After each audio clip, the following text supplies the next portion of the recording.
and welcome to this regular meeting of the Helotes City Council. It is May 28th, 2015, and we are underway at 7 p.m. Before we start the agenda, if you would, if you have a cell phone or other electronic communication device, please turn it to off, silent, or vibrate. We'd appreciate that very much. And first up is our invocation, and tonight Bert Buys will be handling that, and then we will have the pledges to the American and Texas flag. So if you'll please stand for the invocation and pledges. Let us give thanks for all the blessings, opportunities, and challenges you have given us. Guide us with your strength and wisdom so we can make the right decisions for all the citizens of Helotes. Thank you for keeping our firefighters, police, and public works employees safe during the flooding that occurred this past week. We also send out our condolences and prayers to the families of the people who lost and are still searching for loved ones during those same floods. For those that are not able to be with their family and loved ones because of military service, we pray for your quick and safe return. May we give our best always and be assured of your presence with us. Amen. I pledge allegiance to the flag of the United States of America and to the republic for which it stands, one nation, under God, indivisible, with liberty and justice for all. Honor the Texas flag. I pledge allegiance to thee, Texas, one state, under God, one and indivisible.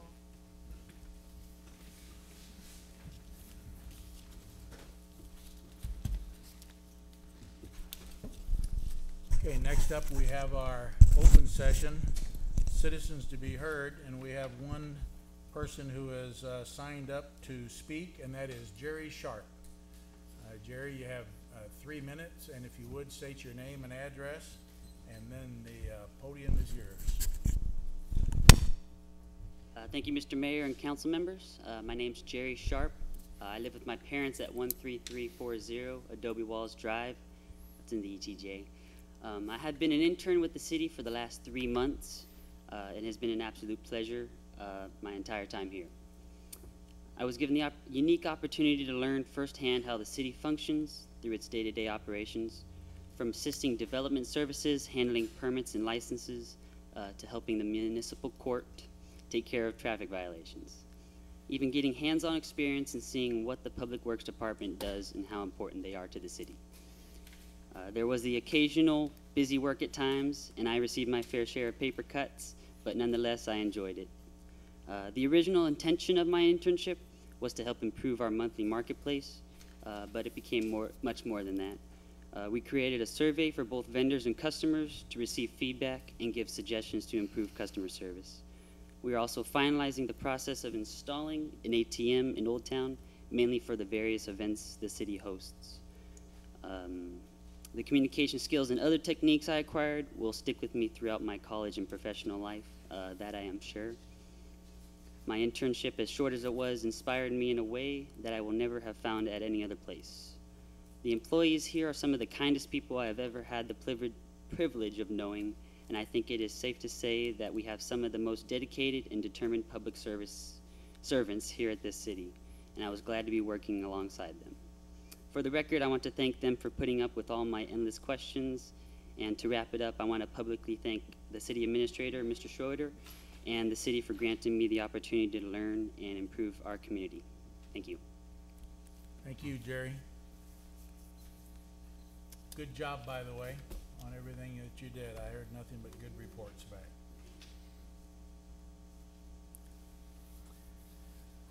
Okay, next up on the agenda, we have unfinished business, which is carried over from our meeting of the 14th. And in preparation for that, I would just like to give a brief summary of a little bit of the history of this process and how we are coming to be here tonight and discussing this. Last year, as is well documented, the Human Resources Department and staff brought up some changes that needed to be made to our personnel policies and procedures. and they spent quite a few months on that process of adapting those policies and procedures to the way that the city normally operates from the personnel side. And as a result of those recommended changes, that document was brought to council for their consideration and eventual action. And there was some good discussion on that.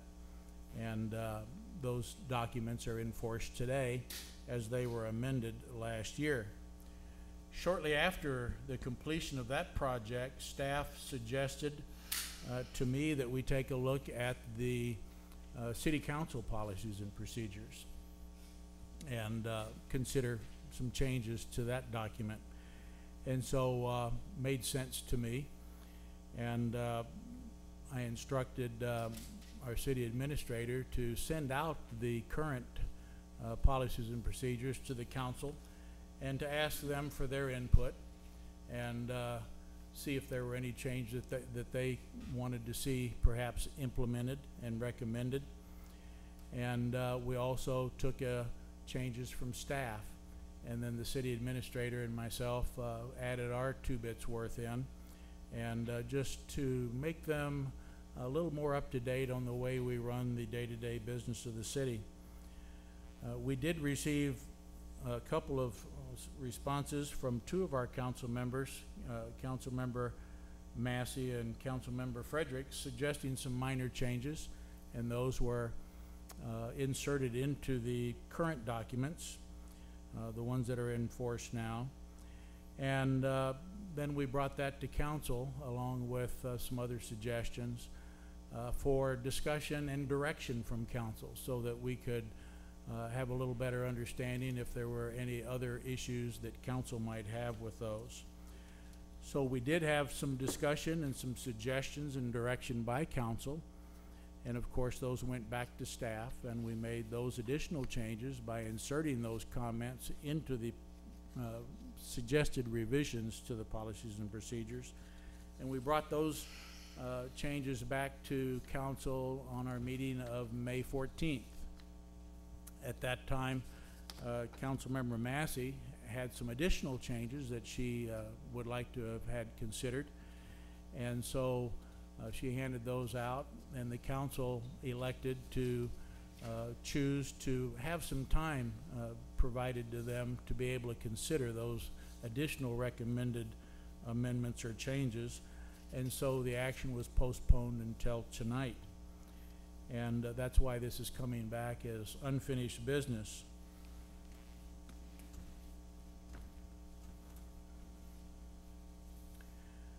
I would like to point out just a couple of things of what might be interesting. They are to me that Helotes is a general law city, more specifically a type A general law city. And as such, we operate according to specific state statutes which prescribe the powers and duties of the city. Those powers and duties are outlined in the Texas Local Government Code, and that same code in turn outlines and stipulates certain duties and responsibilities to the office of the mayor, as well as to the office of the city council and the council members.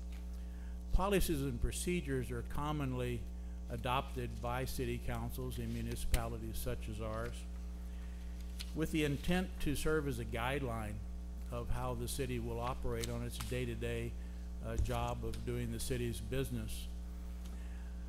It's important to understand that policies and procedures are not set in stone. They can be changed at the will of the council, always remembering that when something like this is brought to council, it's merely brought, whether it's by the mayor or staff or a combination of the aforementioned groups, merely for their consideration. It doesn't matter whether they adopt it or not. All we're after is to have their consideration and some hopefully good discussion and decisions to be made.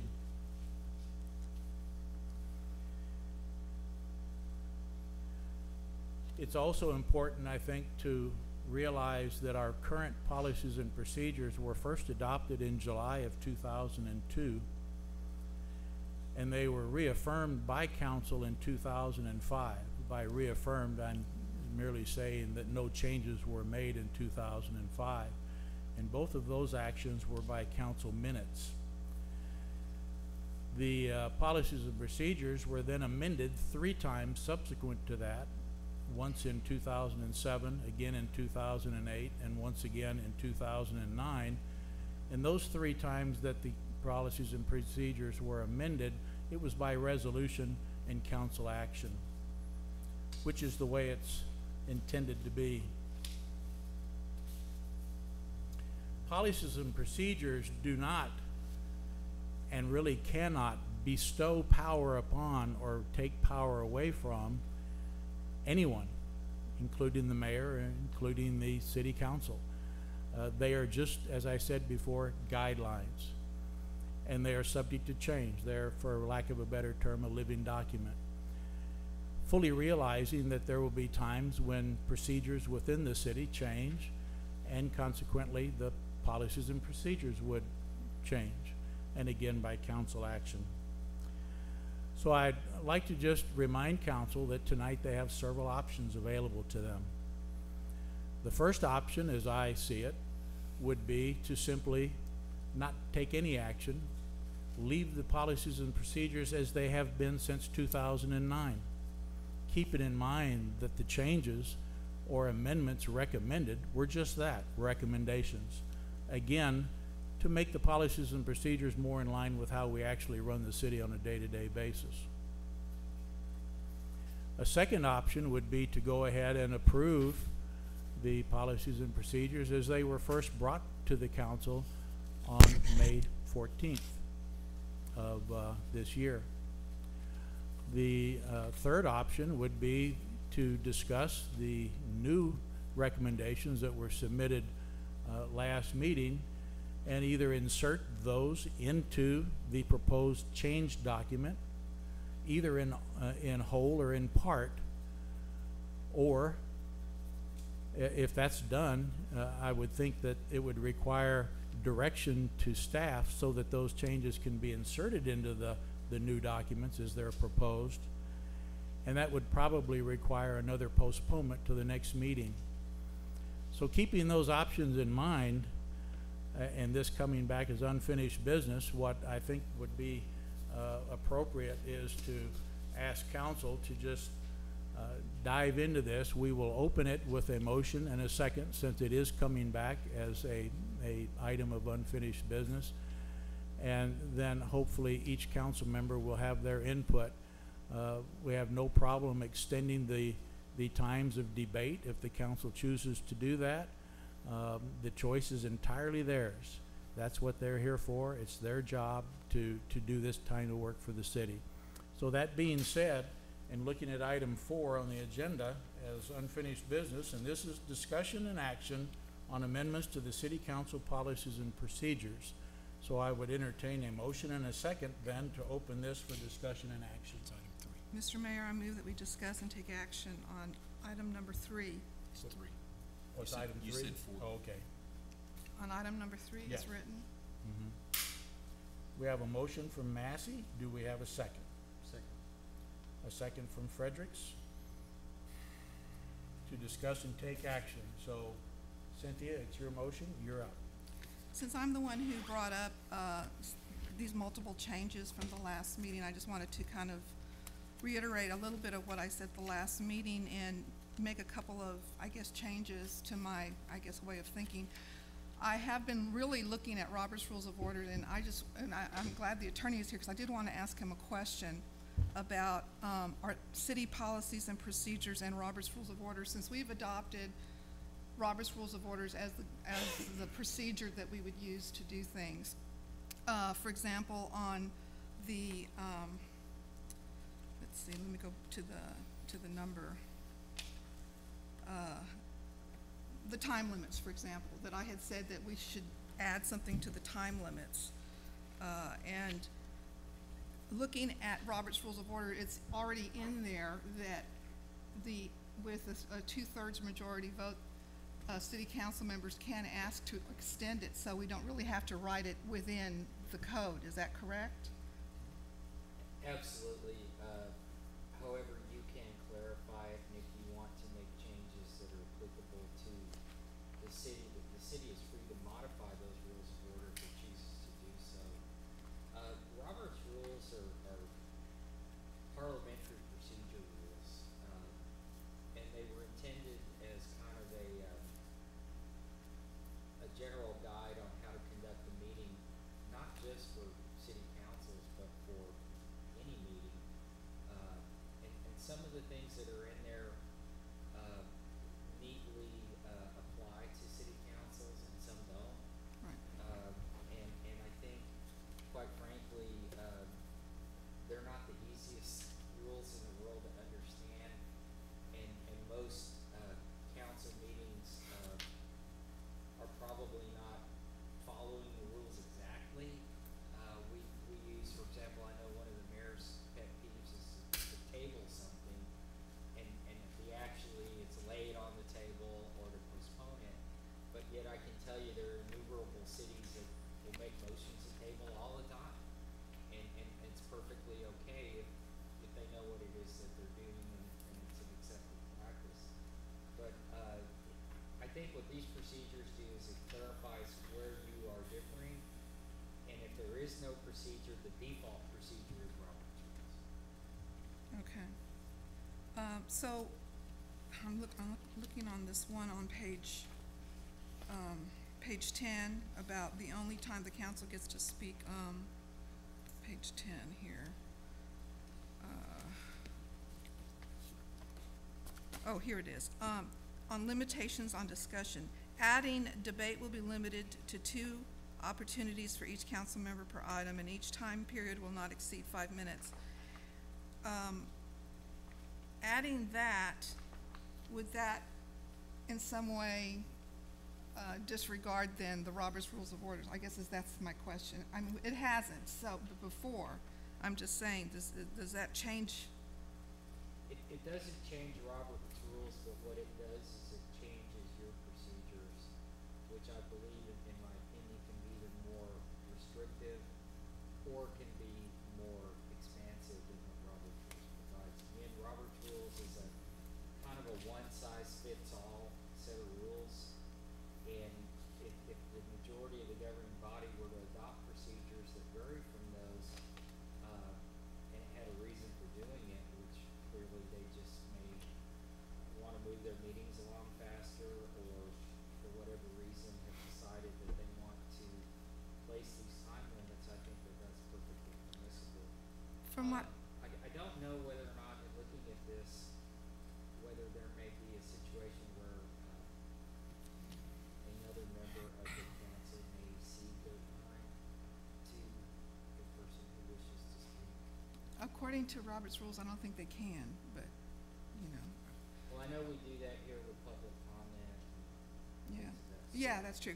Well, No. I guess, so I was just prepared to just leave that as, with this new stipulation, knowing that Robert's Rules of Orders can be followed, since it states in here that, you know, they're the default that we can follow. Right. If we want to extend something, And Rick, if you can help me, Robert's rules, did we adopt those? Is that in our code of ordinances, or do we ever even say that we've adopted it? Just in the policies. Everybody uses them. Some say, yeah, we did it, 50 years ago, and we try to find the document where they did it, but generally, they're followed. okay, the other things, there's two others. I continue to still believe that the city council should, continue to be, have the, I guess you would say, approvals, rather than, I think there was 6 or 7 areas where it was marked out, the city council, with the city council approval, and it was, inserted, just keep the mayor's approval and just leave the city council out. And I just continue to believe that the city council should have final approval on most of those, or on the ones that I mentioned. As far as the agenda, I sent Rick some information about agendas, and every agenda procedure that I saw had some kind of stipulation in it. Usually it was a city manager doing it, but with working with the city administrator or city manager or even the city secretary. But I really do believe that someone should obviously be the final authority, and in as much as our city administrator doesn't believe that he should be, or that the city administrator should be, then as I sent that to you guys, I would like that to be changed to what I had. Let me go and find it. The blue markup that I sent you. The mayor will review agenda items according to agenda item request form guidelines provided in paragraph 5 of this section to determine the completeness and or appropriateness of each item and approve through his or her execution the agenda for posting. I just wanted to have some kind of criteria. I thought that the way it was written before, it was too arbitrary. Again, I was also looking at a Attorney General opinion regarding agendas, and it did mention in there that whatever agenda procedures that you put forth, it cannot be to deny a city council member the right to put an agenda item on there. So that is a Texas Attorney General opinion on agendas. So, and I guess that was my concern. But I still think that it just was a little too arbitrary the way it was written. And every other agenda proposal that I saw had some kind of stipulation on what exactly it was that they were going to use to either deny or whatever an agenda item. And I think that this gives the mayor the latitude of saying, hey, this is not appropriate for this particular meeting for this reason, to give a reason. It's not just somebody just wants to put something in there, 2 city council people, and maybe it doesn't fit at this time or there's not enough information. Anyway, I wanted to give that authority to the mayor with some stipulations. The other was at the very end, again, I still believe that all the areas where the city council was marked off should continue to stay in. But the last one was on the media things, and I guess this is sort of, this is on page,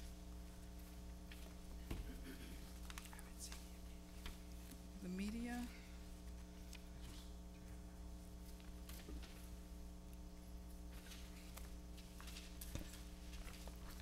Oh, here we are. I think that it would be, I always like the idea of having a backup and just saying shall be referred to the mayor, and it said or city council members. Obviously, I don't think that the city council members should be the ones. That's too many of us, and I don't think that we should speak for the city. But I was thinking of changing, instead of just the mayor, add or city administrator. I think it's always just good to have a backup person, because if the mayor for some reason can't be contacted, then what is the media going to do? I mean, they're going to contact somebody, and if we, I think the city administrator would be the right person. And as far as the city litigation and legal services, I did want to ask our city attorney, if the media was to call your office and ask for you and ask a question about the city of Helotes, some kind of litigation, how much would you charge us for that media call? And would it be like a 15-minute increment charge? I mean, would you charge us for that? Well, I think we could. We probably wouldn't. Typically, when we are contacted by the media, our initial response is that if we haven't specifically been given the ability to comment by the city, then there certainly would be no charge at all. And usually, and we've had a few instances where we have been called, and usually the first thing we do is call the city and say, hey, what's going on here? What do you want us to do with this? And in many of those cases, we'll help the city prepare a statement. Usually doesn't say a great deal, but there is some formal press release, and a lot of times the city administrator will prepare a draft document and send it over to us. So that's kind of it. Again, it depends on what we're being asked to comment on. I know the city in the past has had some pretty big things that have come up. The brush fire years ago, and that was a feeding frenzy with the media. We weren't here at that time, but I think the things we have seen, we've had some other issues where we've had fatality accident or something that's happened and the media, for whatever reason, is calling us. And we typically do not charge you unless the city has specifically said, hey, do this. So if the media doesn't know about our policies and procedures, and we left it to the mayor or city administrator to respond, but they call you guys anyway, We refer them to the city typically. okay, Yeah, I speak to Rick or the mayor 2 or 3 times a week probably, and if I'm initiating the call, I don't generally charge them, unless I'm returning a call or something. That's really not where we do our business. Our business is drafting ordinances and making agreements and things of that sort. So then I guess my final question regarding those types of questions, litigation and legal services, shall be referred to the mayor or city administrator. That would be fine. That would be absolutely fine, cause they'll call us. Yeah, You know, they're Yeah. not gonna say anything where they're not sure. right.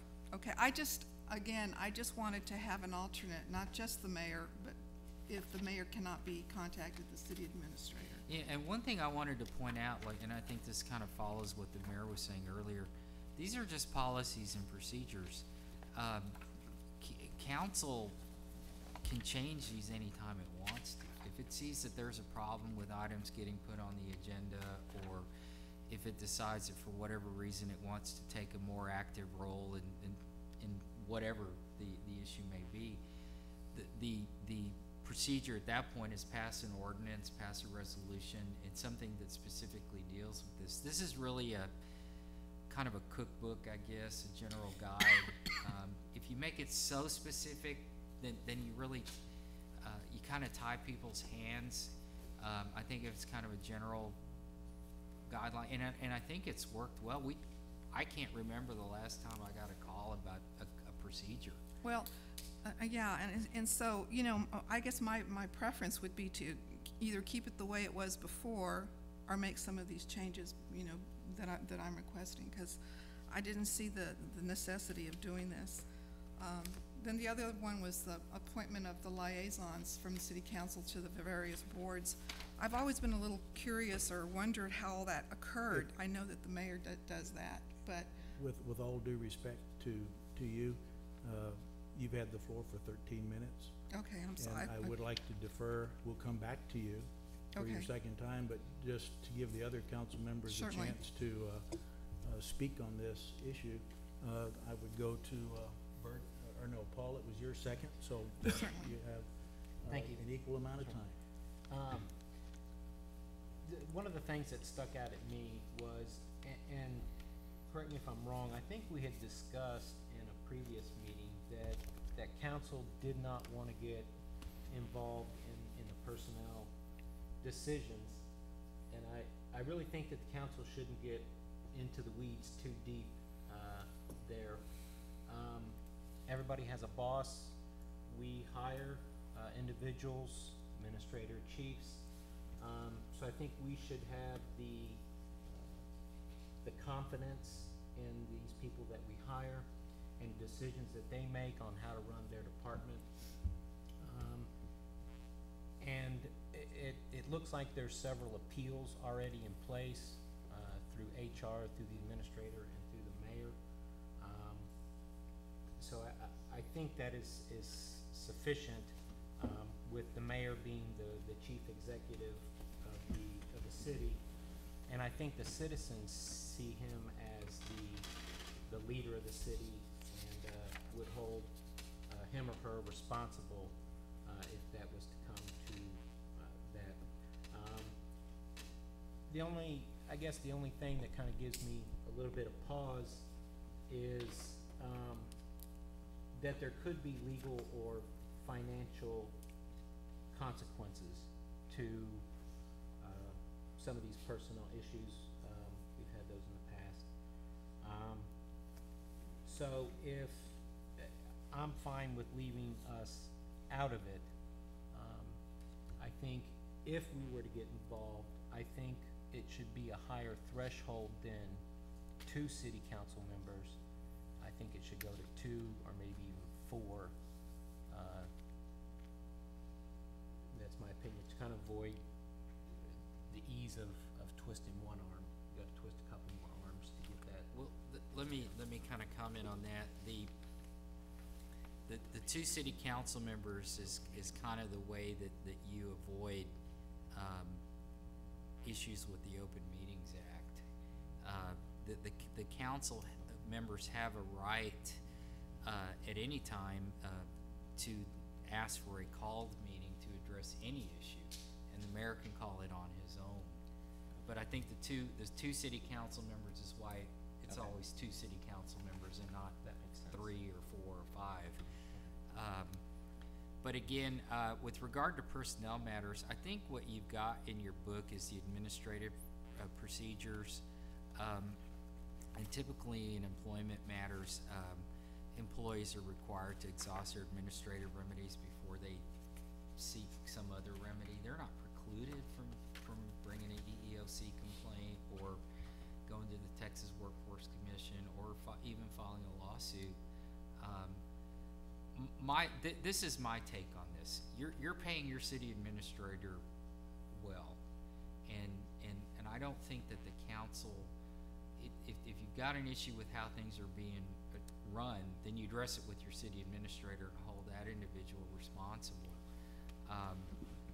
And I think I've always been a person who says, to the extent that you can, try to let the professionals manage, and then if you're needed to step in, then you can step in. And what I've seen happen sometimes is, well, I don't have to listen to you, I'll just go directly to the council.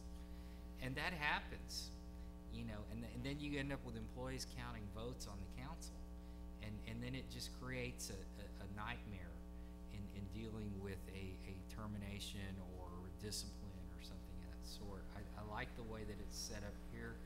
It's not set up that way everywhere. As far as I know, it's worked pretty well.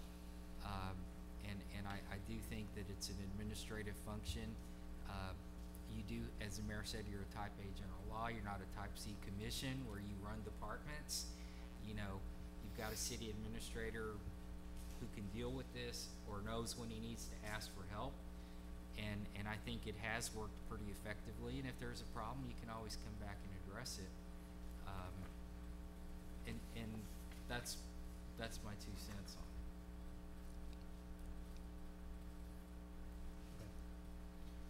The only other thing I had was on page 18, when it talked about council and city staff relationships, and it says no council member shall direct the city administrator to initiate any action without the consent of the mayor. And I don't know if we want to add mayor and or majority of council. I know that was a recommendation to delete the mayor, but if we add and or council, where is it? Page 18, city council relationship with staff. Basically saying the city council cannot initiate, I guess, or direct the city administrator to initiate any action without the consent of the mayor. And how does it currently read?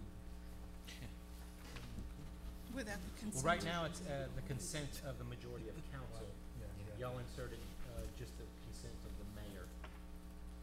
Well, And so- that again comes back And to or, open mayor meeting. and or council. That comes back to open meetings issues, and I have seen situations where somebody's literally telling somebody how to drive a maintainer, you know. So, well, I'm on the city council and I can do that. I mean, you don't want things like that happening here.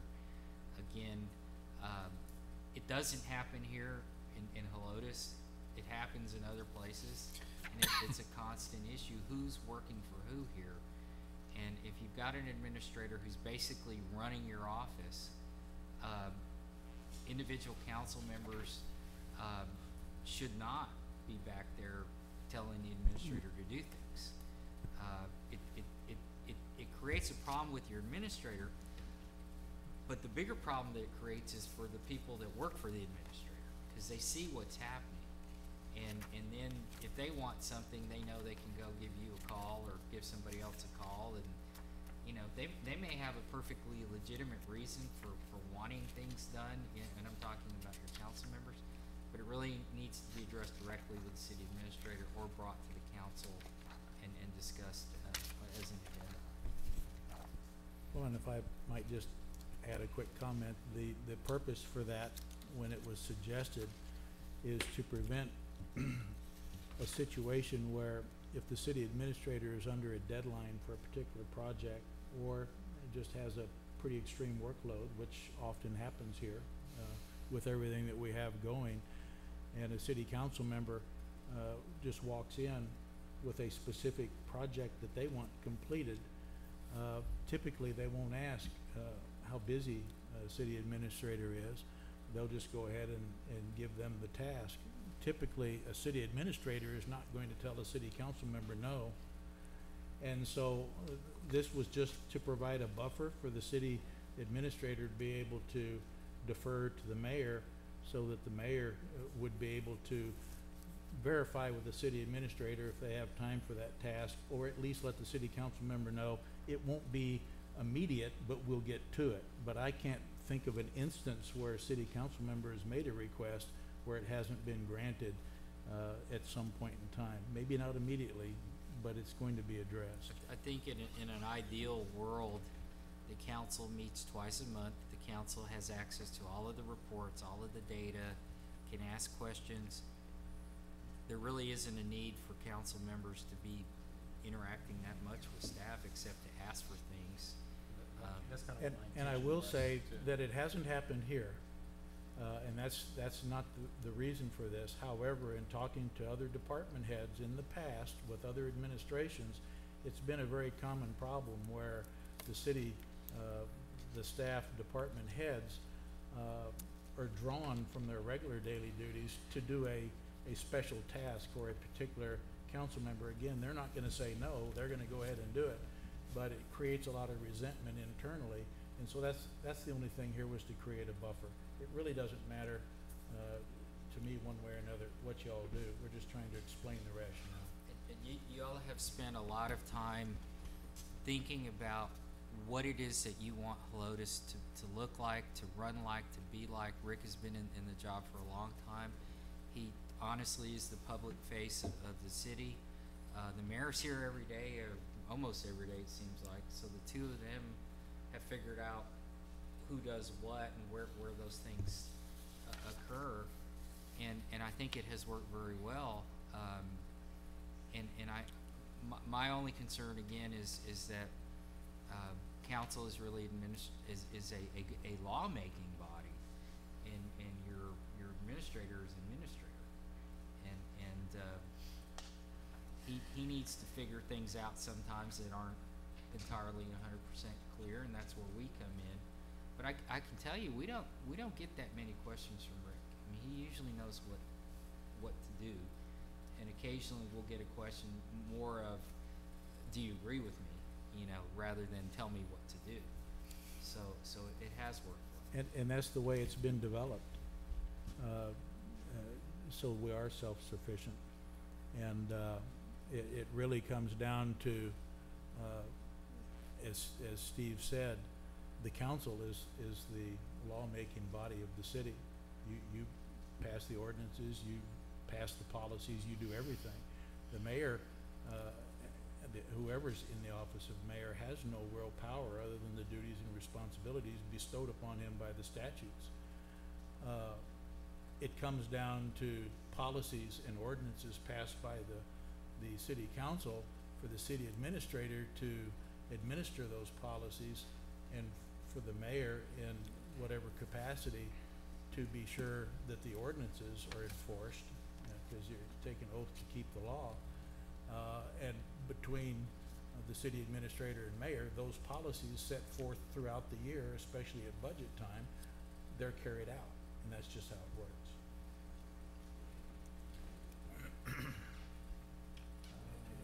You've been on for 11 minutes. They got 2 more minutes. Go for it. 2 minutes. Go ahead. No, go ahead. Sure? Okay. You're up.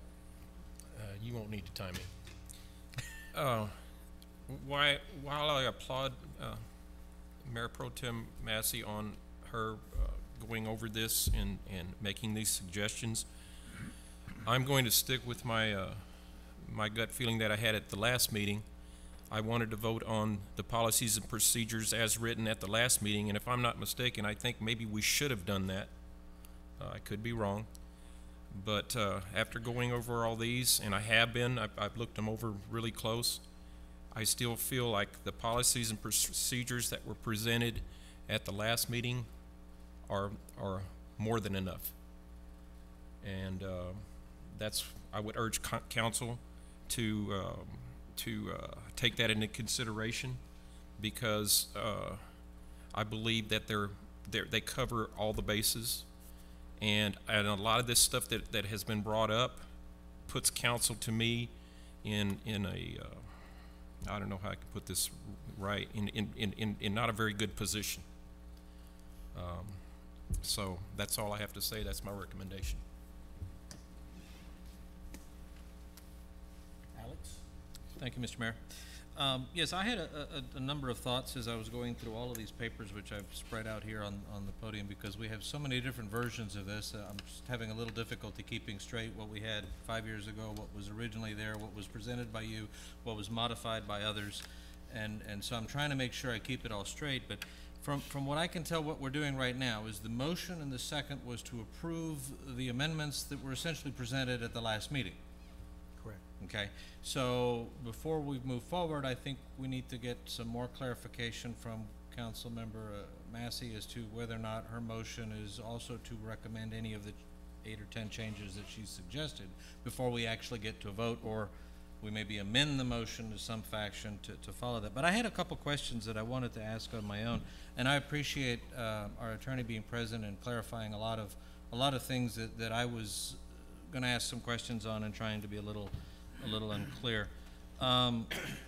So one of my questions has to do with the agenda again, and I know we've had a lot of discussion, and I don't plan to draw it out, but the direct question to our attorney is, the way the motion was originally made, last meeting's agenda item before Councilmember Massey's adjustment, if 2 council members put together an item they want on the agenda, and the mayor doesn't want it on the agenda, would the new revised provision allow him just to say no, and that's final?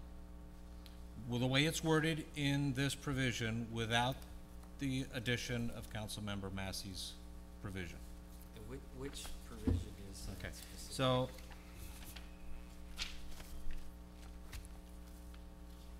That's on page 16. Page 16. I don't know which page it is, but it's the, Yeah, because they're different. The red line copies, page numbers are different than the, Yeah, the red line copy is 16. It's not, oh, well, I may have that in here with me. Let me answer your question. It's our opinion, and it has always been our opinion, that if 2 council members request something, it needs to go on the agenda. If 3 council members get together, they can call a special meeting, and it has to go on the agenda. So that's really the remedy. okay, that alleviates my concern, because when I read the provision, the addition of the wording, and I don't have it exactly in front of me, that said that essentially the mayor can validate, let's see, was it, I don't think that's the intention. no. no, I just want to make sure, well, intentions or not, if it's in writing, the intention isn't. Where is it? I've got too many copies. It's on page 16 of the red line, page 16. Okay.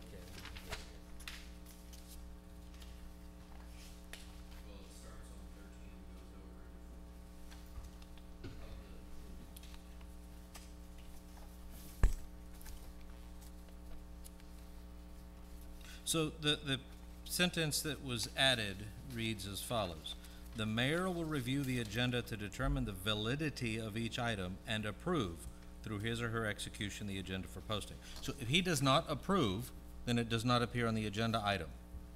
Was that a correct statement? I'm not judging whether he will or won't have reason for not approving, but the way I read that is it has to require his approval, or it will not be on the agenda.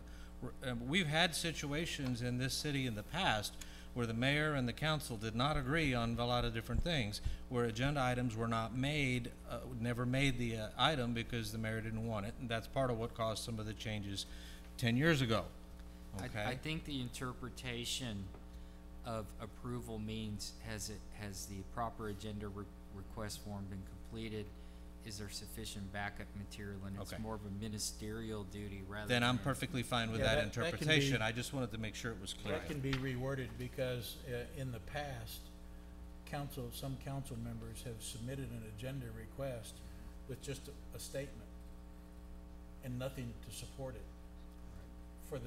to open discussion. So if I'm not, And so it's just, if it's complete, and that doesn't mean that the council member would have to do everything. I typically do, but I also ask the staff to pull up certain things for even my agenda items whenever I bring them.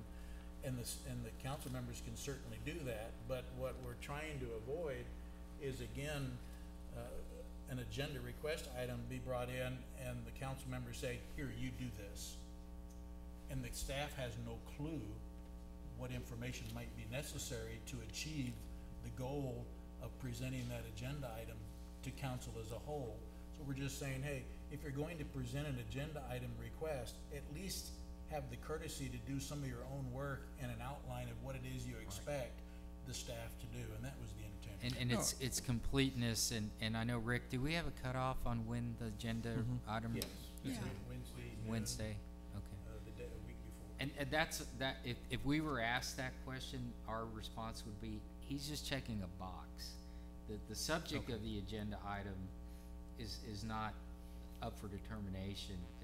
It is, I mean, if you had two council members that requested it. so if I'm not mistaken, Councilmember Massey, that was really the addition of the blue wording in here that you were requesting to clarify, in a sense, that as long as it's administratively complete, then it will find its way on the agenda. And if that's the interpretation, That's our opinion. then I'm perfectly fine. The only other question, and I know,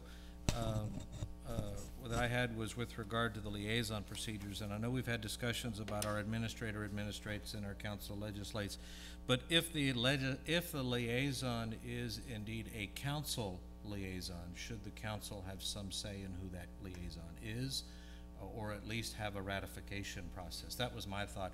It's not an administrative procedure, it's not an employee, it's an actual, I would think that the council liaison, the council ought to have a say in who is or isn't that liaison. I don't think we've had a problem with it in the past. I think the mayor has been very forthcoming of saying, what would you like to be the liaison to? And it's always been granted. But I don't know whether that will or always in the future be the case, so I just didn't know if that was a part of Councilmember Massey's concern in that regard. And those were my only questions. Thank you for the answers. Cynthia? The only other, I did have a question about the liaison thing. I would like to know a little bit more about how that, I haven't been asked to be a liaison for quite a while, several years actually, and I was at one time for P and Z, and I enjoyed doing that. I don't recall getting an email or anything saying, here's some positions open or liaison stuff. I would like to be more in the loop on what positions are open and that kind of thing. I just don't recall ever getting that. The other thing is about that, back on page 16, no, not 16, the one where I think I mentioned that I don't even understand why it's in there. It says, individual members or city council members shall not make attempts to pressure or influence staff decisions, blah, blah, blah, without the prior knowledge and approval. First it says council as a whole, and then it says mayor. And I'm thinking none of us should, I don't even think that should be in here. We should not, nobody, even if the council has approval from, I don't even know how to, do you all understand what I'm trying to say about that one? We shouldn't be doing it. We shouldn't be doing it at all, whether we have approval or not. It's just a carryover that's been in there and we just modified it. Whether we have Where is that again? this is on page 18, in the red line, underneath the one before it where it says that we shall not direct the city administrator to initiate any action. I just don't think that, and we shouldn't be coming over here and trying to influence staff decisions with or without anybody's approval. I would think that as read on the red line, that at the end of departmental priorities, just put a period there. That's what I was gonna. And if there's some reason why you need to do that, then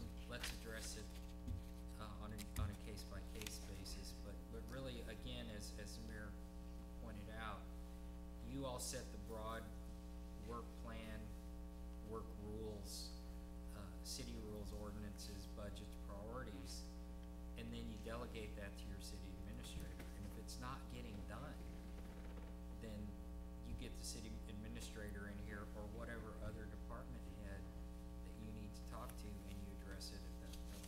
So you think that the way to fix that is just to put the period after priorities? Yes, ma'am. Okay, That- I'm that fine would with be that. My recommendation. I'm fine with that, because that just takes care of it then. We shouldn't be doing it.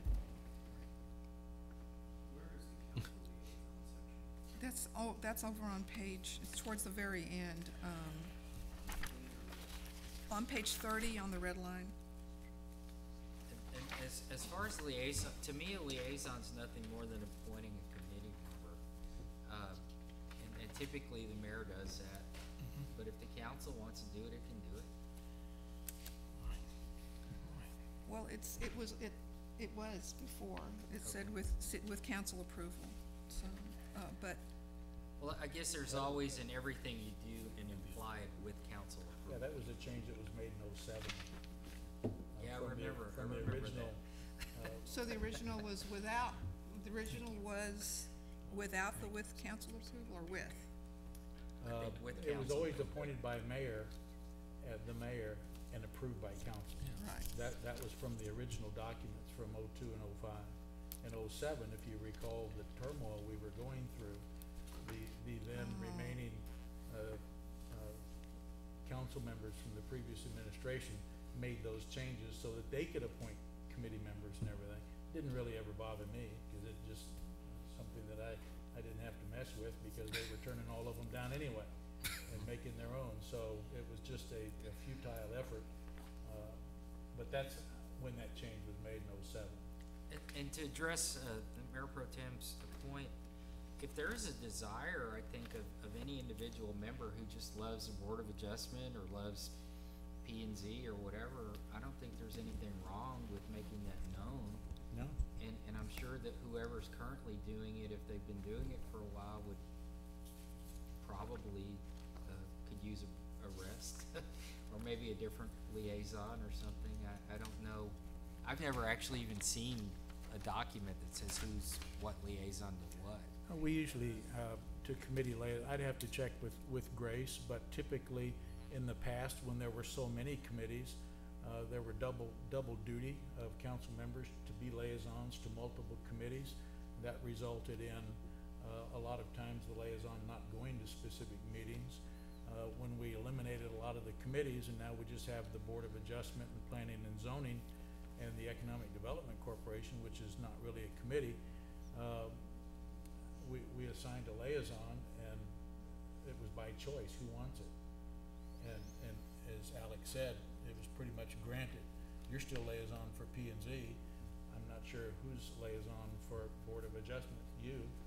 And then EDC, we have 2 council members on there, so I don't know that we have an official council liaison to the EDC. You are?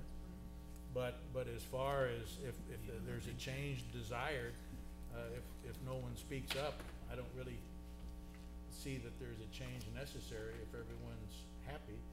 But if someone wants to change or doesn't wanna be it, and you want me to select liaison, I'll certainly do it. But again, it's approved by you guys, so it's just one of those standard methods of operation. It makes no difference to me. Okay. I asked a question. I guess, okay, I don't know how to make this simple, but I'm gonna try. I'm fine with page 1, the final authority of hiring and firing of all city employees, to be stricken as is, the way it was presented, for the reasons that, Councilmember Fredericks mentioned. Yes. Yes. Well, It's the red line. I'm looking at the red line copy. I'm fine with the red line. This is- If I might offer a suggestion, Yeah. I would only move to amend to change the items, That I This think should- specifically okay. changing and don't even talk about the other ones. This is, in my opinion, we'll see how it goes, but it's gonna become very complicated as a motion. Not necessarily, because I really don't wanna change as much Okay. as you think. We'll see. I just really wanted to air all of this, and I think that we just, because we don't get together very often, and I just felt like we needed to discuss this. We don't, like I said, we don't do this very often as a city council, and I think these things need to be aired. And, that's what we're here for. Okay, the one about, oh God, what page was that?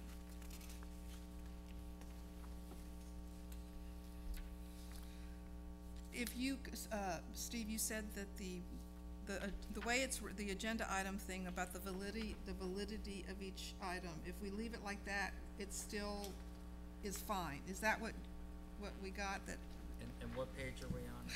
page 16? I just wanna clarify that the way it's written is not gonna preclude any problems for city council people to, if they follow the procedures, it's gonna be fine. The way it's written. What I might suggest was the mayor will review the agenda. And I had actually, sent a revised, and I had just put according to agenda item request form guidelines. Strike to determine the validity of each item, and just read, the mayor will review the agenda to approve through his or her execution the agenda for posting. And just strike all that other stuff out. Okay, to determine, That prepositional phrase there, just. to approve. The Yeah, mayor will to- review the To agenda. determine the validity of each item and approve, strike that whole part. So just put to approve. Right. And also, since we're on this particular paragraph and page, Grace brought to my attention the last sentence in that same paragraph, where it says assembling all materials necessary for distribution to council members and posting the agenda as required, as being troublesome to her, because the sentence as it was, basically says she's responsible for putting everything together. Her concern was if everything's not available at that time, it doesn't really specifically say if it's not available, she's not responsible. So I would recommend, since we're talking, just striking that last red phrase also. From the red, assembly? Assembly. Okay. Just knowing that her responsibility is put the notebooks together with whatever she has available at the time, knowing full well other items might become available and be distributed through email on the dais. So it ends at process, period? Yes. Yeah, Okay. where it originally ended. Okay. So that would be my suggested motion to change that to the mayor will review the agenda to approve through his or her execution the agenda for posting, and removing the last red line, or red, stopping at process. On page 18 of the red line, this is the one where we wanna end it at after priorities. Without the prior knowledge and approval of the council as a whole or mayor, just mark that whole Yes. section off. What? Well, this is this is on page 18, city council, city staff relationship. It's the Yes, third third paragraph paragraph, and down. it says with that, remember we said we wanna stop it at departmental priorities, period? Yes, ma'am. Yes. Did you get it? Rick is looking, did you get it, Rick? It's under city council, it's the third paragraph. Under city council staff, Rick, I'll give them to you. I've got them marked. Okay, what are we doing? yeah, just stop after priorities. Period after what?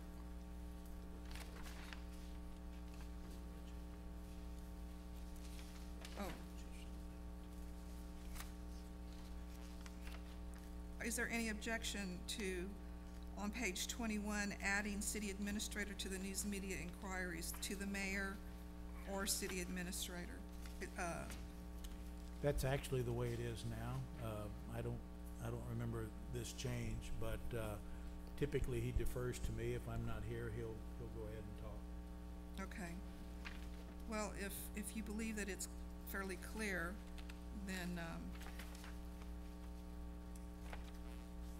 then we can just leave it as it is. And, on the liaison thing, before, when there was an appointment, it would be put on the, like, the consent agenda, as I recall, right?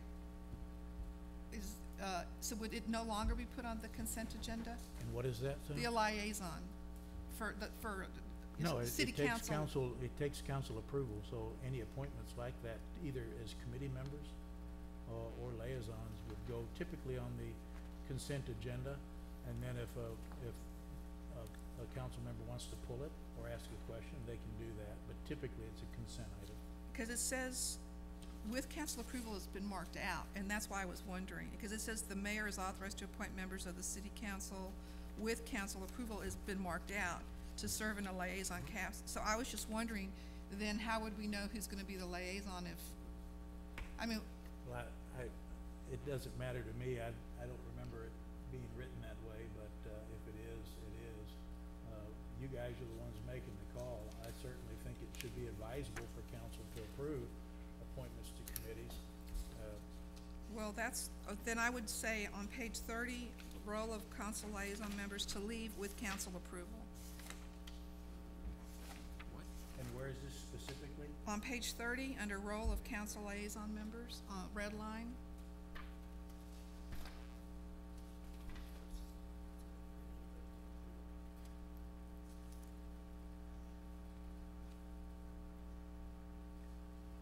Annually, the mayor is authorized to appoint members of the city council. Perhaps it's just the fact that since the liaisons are council members, that you would know where you wanted to be, and that's where you would be put, but, word it however you want. Makes no Well, I guess my question is how would we know if we don't need approval, how, We keep it secret.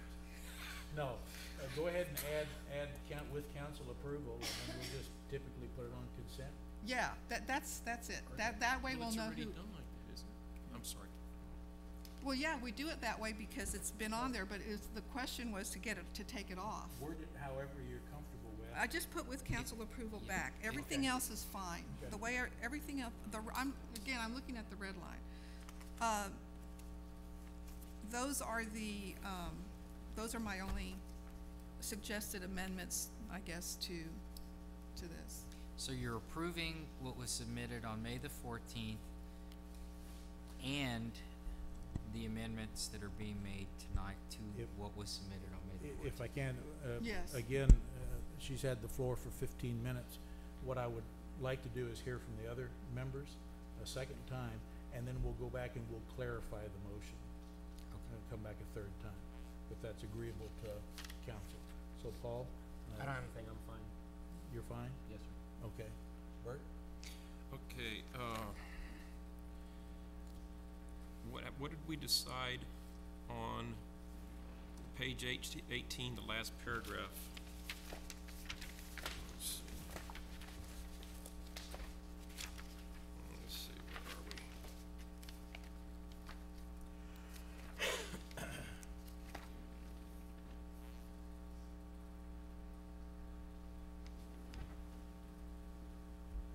Okay, I mean, apparently we're not doing anything with that, it's gonna stay as it was written in the policies and procedures that we received on the 14th?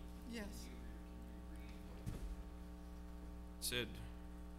It said the part that was added is, okay, it's the last paragraph on page 18, I know this is confusing, but, this would be simple, are you not saying you want this change? Can I ask that? What Correct, the changed? only, What changed? It said the city evaluation is subject to the review and approval of city council. We already do that for the city administrator, the chief of police, fire chief, all that, but, I don't understand. She didn't mention a change to that paragraph. She Okay. changed paragraph 3 under city council / city staff relationship. Okay, all right, I'm sorry, I was confused. Okay, I understand, okay. And let me see if there's, and how about the, reports, you wanted to change except, on page 31, communications? Each board commission advisory committee is required to submit it to the city council a monthly report, except from the the added part was except for the EDC, which shall submit a quarterly report. Did you still want that? Okay, I'm just asking, because that was in previously. Okay, not, okay. So of the items that the Mayor Pro Tem submitted tonight with comments, she reduced the total number of those Okay. to four I think it was separate. four. There was four. Okay, okay, all right. I understand, that's all I have. Alex, I followed right along. I'm good, thank you. are you? Okay. So do we wanna read the amendments The- again, or do I need to? My first thought, and one of the options that I suggested might be considered, was to do what we've done tonight and discuss this, and if there was gonna be too much, rather than try and put it into a motion, give staff a chance to redo this whole thing again. However, in an effort to conserve paper, and seeing how it's gone tonight, I would say, let's review your motion with your changes, make sure that Rick and Grace have it, and council understands it. That motion will become an amended motion, because there are changes involved. You'll have the option to second it. Once everyone's straight on the motion, we'll go ahead and take action on that motion. Redo the documents, and at your leisure, you can review them, and if something doesn't come out like you thought it was going to, then we can take another look at that particular item. But I think that the motion, the idea I have from Rick and Grace is they can make notes, so they're sure to get these changes. So Cindy, if you would, go ahead and restate your motion, and then they'll repeat it so that council will be sure what they're voting on. Okay. I move that we, vote on the, agenda procedures and policies that were sent at the last meeting, the red line version, with the exception of 4 amended, suggestions from me, 4 amendments. Would you mind helping me, because my pages are all, I have. Page 16, thank you.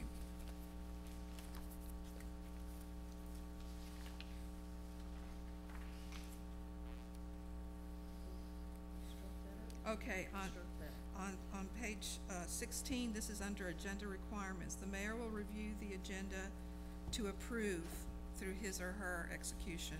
So remove to determine the validity of each item. And then also at the end, to stop the sentence after process, put a period there, and remove all of that other red line, assembling all materials. Okay, next page. On page 18,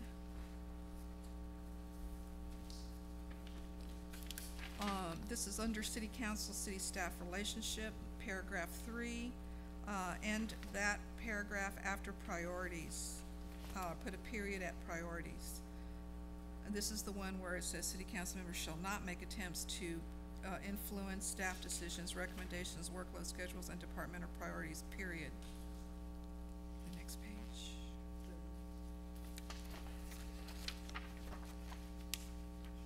This is the role of the council liaison members on page 30.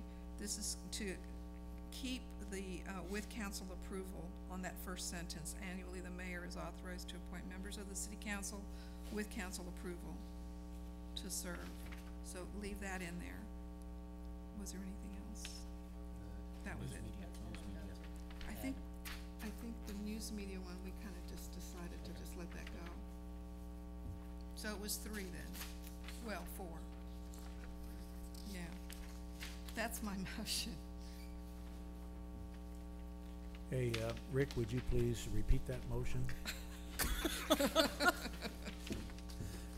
If you didn't have it, Grace, would you please, Here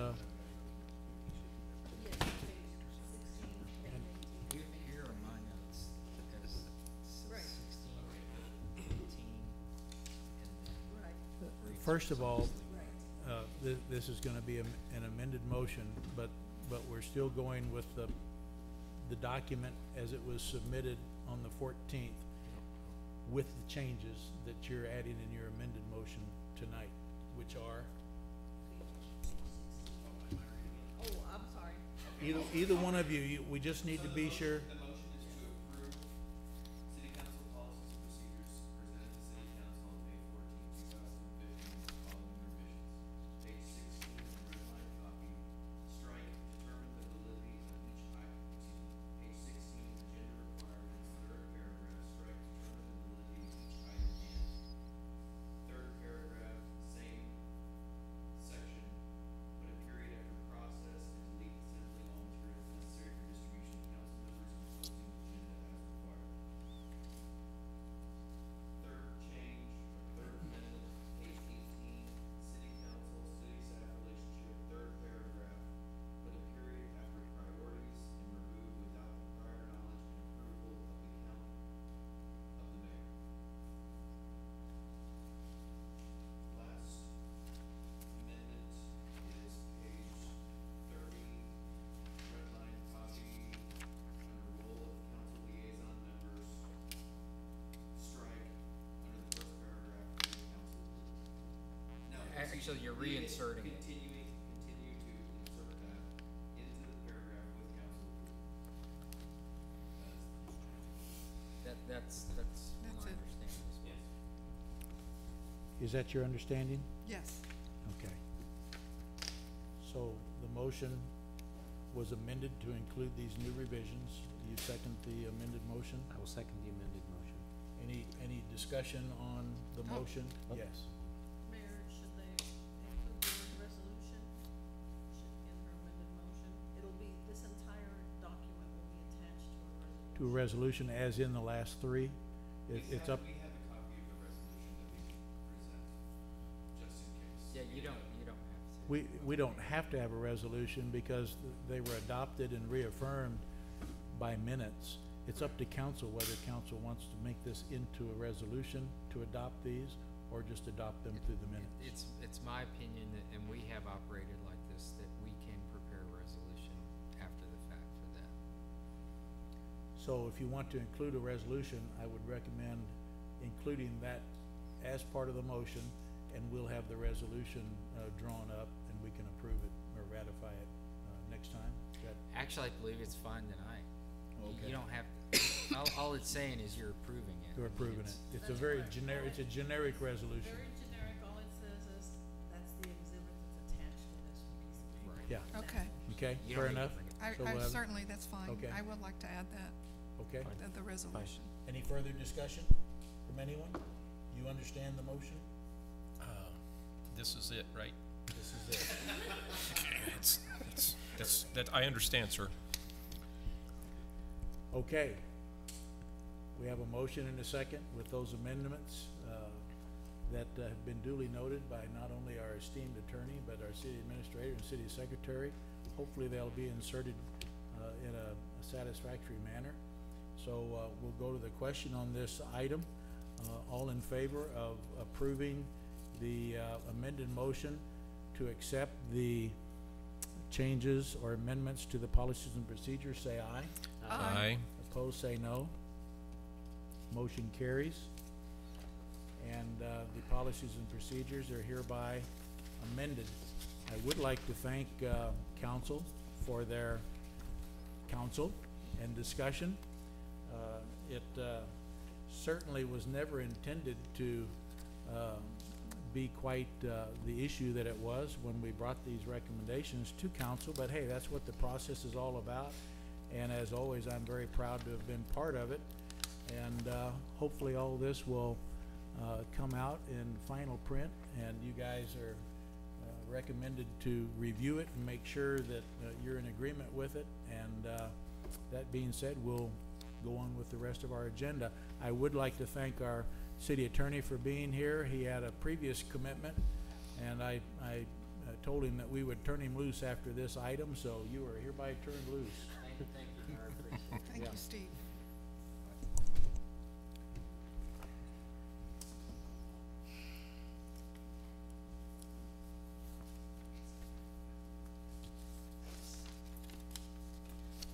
Okay, that brings us to the consent agenda.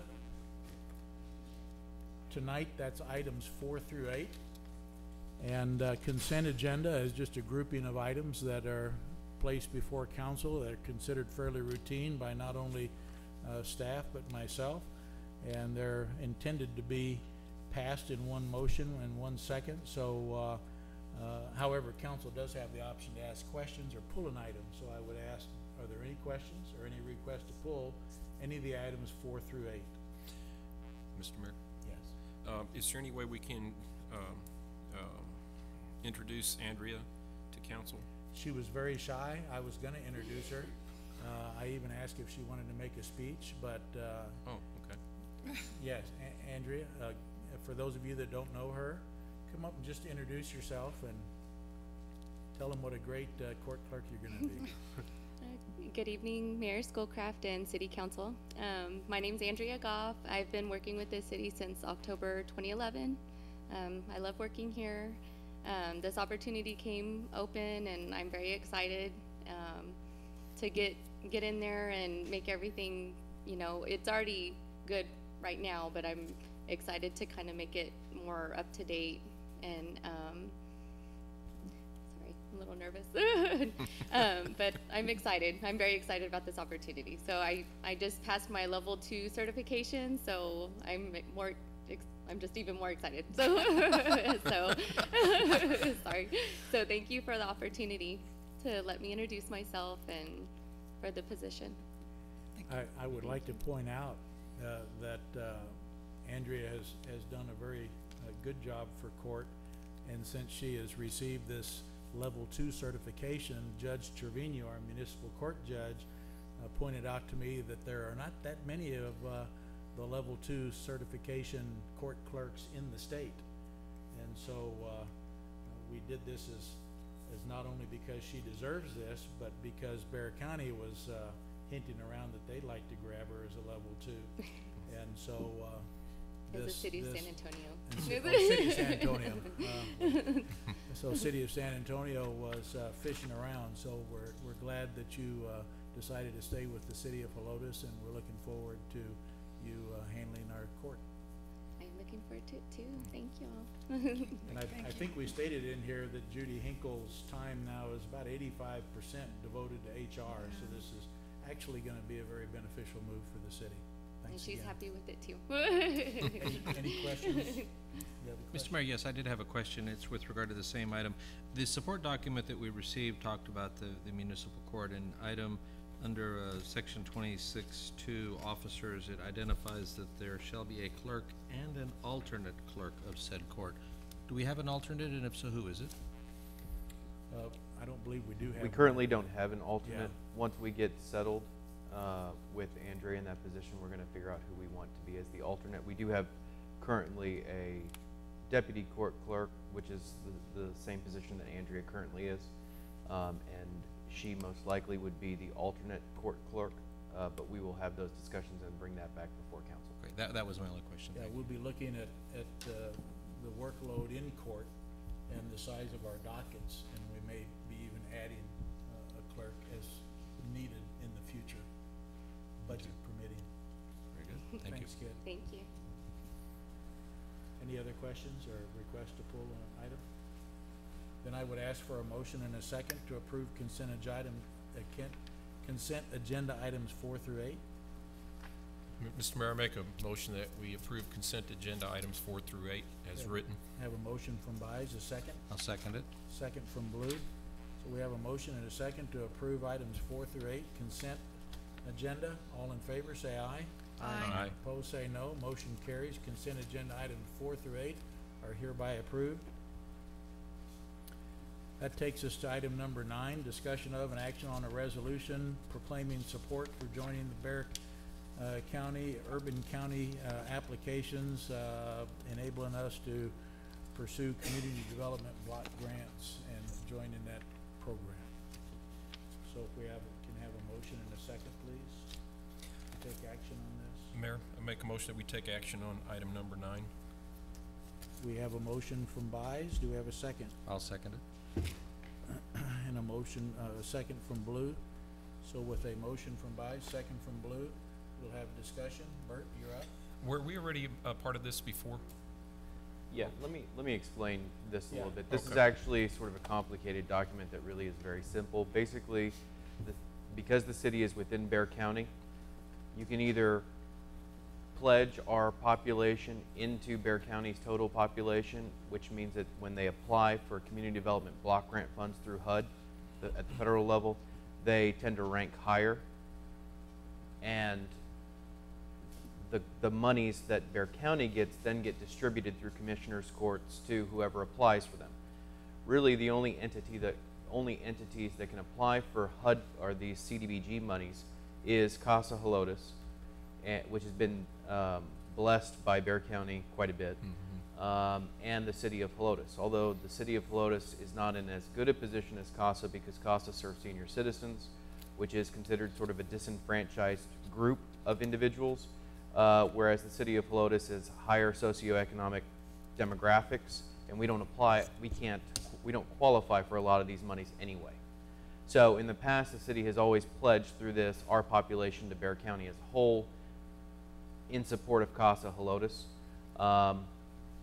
If you don't do this resolution, we then would have to apply to the the Housing of Urban Development ourselves, on behalf of ourselves, rather than going to the county, and our chances of getting monies at that point would probably be very slim, again, because our demographics are too high to qualify for projects throughout our community. From the financial side, yes. The dumbed down version is people essentially make too much money in this city, so we don't qualify for a lot of those grant monies. That's the bottom line. So in the past, again, the city has pledged its support to the county so that CASA can apply through the county, or the city can as well on certain projects, but those number of projects are very small. And this resolution, by taking this action, is the reason that Casa Helotes can apply for these grants. Through the county rather than through the city, that is correct. Didn't we try to get a sidewalk from Casa to Bandera Road through this program before? And I guess we were turned down, right?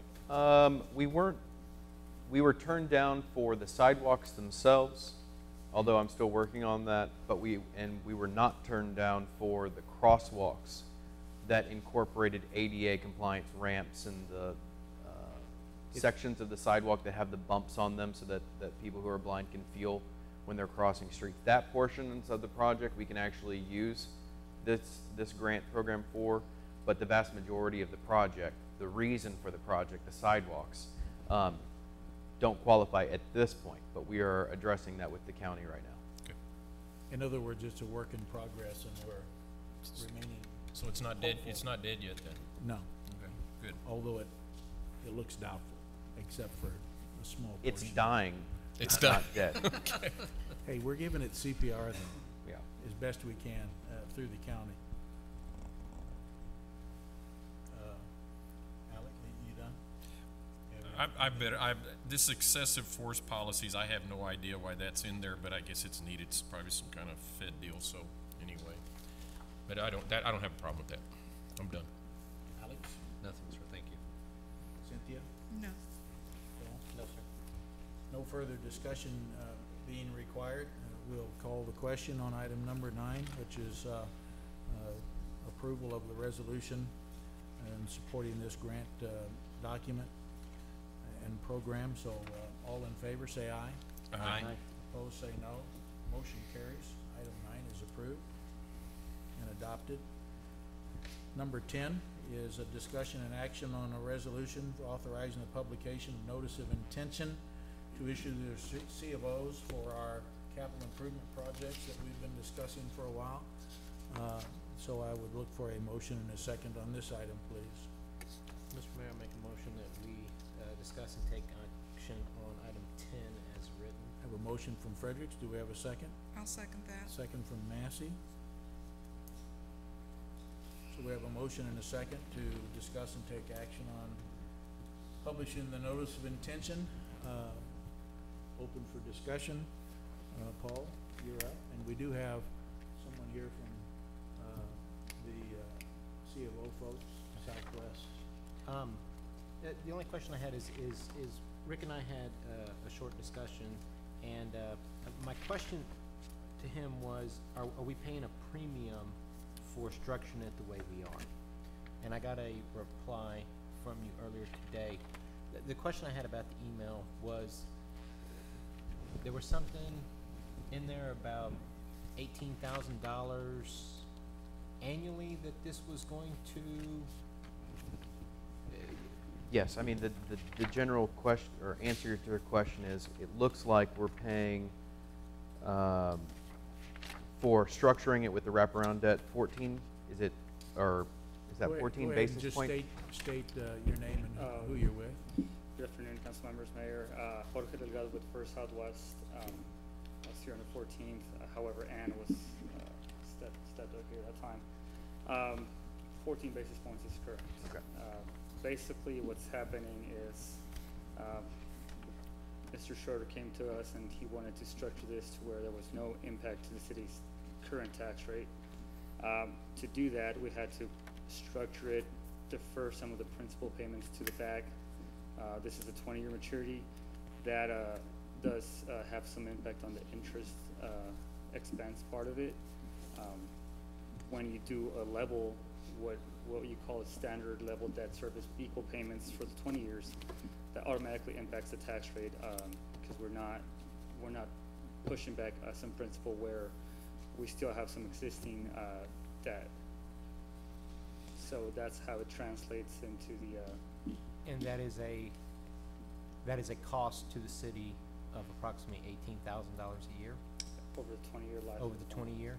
Now there's 35 basis points to that. What that is, we've basically added 0.35% to the interest rate to be conservative. On day of sale, should they come back with a lower interest rate, we have the ability to move forward some of that principal that we pushed back and lower that interest cost for the city. That's as of current rates plus 35 basis points. And this was to keep the INS down to where we would not have to look at changing our ad valorem tax rate. That's correct. Okay. Right. Anything else? That's all. Cynthia? No, I'm fine. Alex? No, sir. Nothing? Nope. So no further discussion? Thanks. Thank You you. made that abundantly clear. I don't think he believed me. Okay, we're finished with the discussion on that item, so we'll call the question. All in favor, say aye. Aye. Opposed, say no. No. We have 3 ayes and 1 no. Fredericks, the no vote.